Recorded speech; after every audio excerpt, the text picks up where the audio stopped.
ఓ క్రైస్తవుడా, మన దేవుడు రోషము కలిగి అసాధ్యమైన కార్యములు చేయ దేవుడని నీకు తెలుసుగా.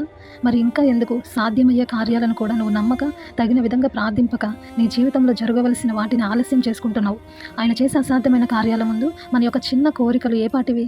అసాధ్యమైన కార్యాలు అని ఎందుకు చెప్పుచున్నానంటే, ఎన్నోసార్లు మనం బైబిల్ చదివినప్పుడు దేవుని కార్యాలు ఎన్నో చదివాం. వాటిని ఒక కొత్త కోణంలో లోతుగా అర్థం చేసుకుంటే తప్ప మనకి దేవుని యొక్క అసాధ్యమైన కార్యం స్పష్టంగా అర్థం కాదు. వాటిలో ఒకటైన ఏలియా ప్రార్థింపగా ఆకాశం నుండి అగ్ని దిగివచ్చి బలిని దహించడం మనందరికీ తెలుసు. కానీ ఎందుకో మరలా ధ్యానిస్తూ ఉండగా అసాధ్యమైన ఆ పరిస్థితిని సాధ్యపరిచిన దేవుని స్తుతించకుండా ఉండలేము. ఆ సందర్భంలోకి వెళితే 1 రాజుల గ్రంథము 18వ అధ్యాయము 20వ వచనం నుండి మనకి కనిపిస్తుంది. అక్కడ ఏలియా బయలు ప్రవక్తలను, ఆషేరాదేవి ప్రవక్తలను పిలిచి మొత్తం 8500 మందిలో యెహోవా ప్రవక్త ఏలియా ఒక్కడే ఉంటాడు.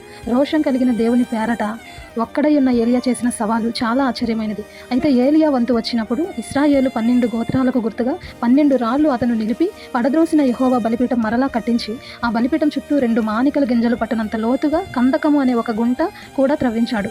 కందకం అంటే ఒక లోతైన గొయ్యి అని అర్థం. పూర్వ నగరాలకు, కోటలకు చుట్టూ ఇలా కందకాలు లోగా త్రవ్వి ఉంచేవారు.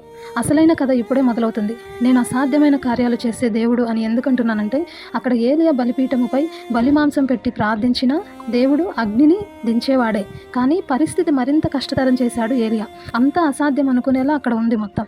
అదేంటంటే, ఆ మాంసంపై పేర్చిన కట్టెలపై త్రవ్వించిన కందకంలో మొత్తం అన్నిటా నీటితో నింపడమే అక్కడ ఉన్న పెద్ద క్లిష్ట. అది కూడా 1 కాదు 2 కాదు, ఏకంగా 3 సార్లు కట్టెలను, మాంసాన్ని నీటిలో నానబెట్టి మరీ పోయించాడు నీటిని. అక్కడ వ్రాయబడిన మాట ఏంటంటే, నీరు బలిపీఠం చుట్టూ పొర్లి పారెను. బలిపీఠం చుట్టూ త్రవ్విన కందకం కూడా నీటిలో నింపేశారు. అసలు మీరు ఆలోచిస్తున్నారా? నిప్పుకి నీటికి ఎంత వైరం! ఎంతటి నిప్పునైనా ఆర్పేది నీరే కదా. కానీ అసాధ్యమైనది ఇది ఇంకా ఎలా దహించబడుతుంది అన్న ఆలోచన త్రిప్పి కొట్టినట్టుగా దేవుని అగ్ని వచ్చి అతడు ప్రార్థిస్తూ ఉండగానే దహన బలి పశువును, కట్టెలను, రాళ్లను, బుగ్గిని దహించి కందకమందున్న నీళ్లను ఆరిపోచేసెను. ఆమేన్. దేవునికి మహిమ ప్రభావం కలుగును గాక.